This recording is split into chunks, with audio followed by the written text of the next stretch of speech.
Everyone knows about Julius Caesar, more than 2,000 years later, and he's still a household name.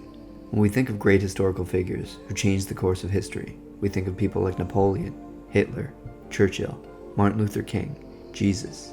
Oft forgotten about is the man who had the foresight to recognize that the Roman Republic was dead and had the political prowess to bring it about under the noses of the senators who had yet to see this. I'm talking, of course, about the man who founded the Roman Empire, Augustus.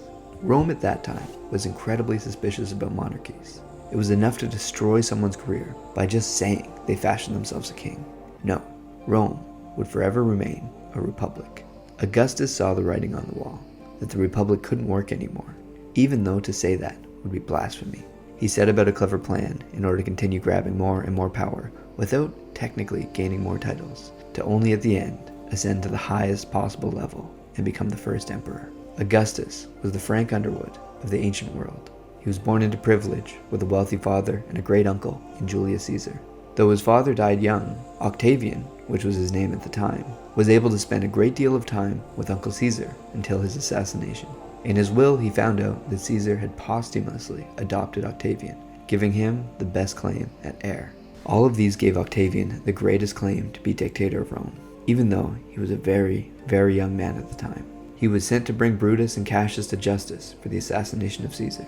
He was sent to take out the son of Pompey, who was causing all sorts of problems for Rome and the sea.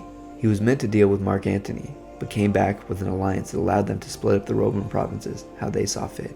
And when the time was right, he waged war on Mark Antony and Cleopatra, who was not a black woman either, by the way, no matter what Will Smith's wife tells you, and led those two to commit suicide. Upon dealing with every major threat to Rome, Augustus, as he was now known, spent several years as a political savant, rejecting titles that made him seem too powerful, while secretly elevating himself to emperor status. To ease suspicion that he had plans to install a monarchy, he took the title of princeps, which means first among equals. Piece by piece, he accumulated power without flaunting it. He expanded the territories of Rome while funding large public projects and making himself the most indispensable cog in the Roman political machine.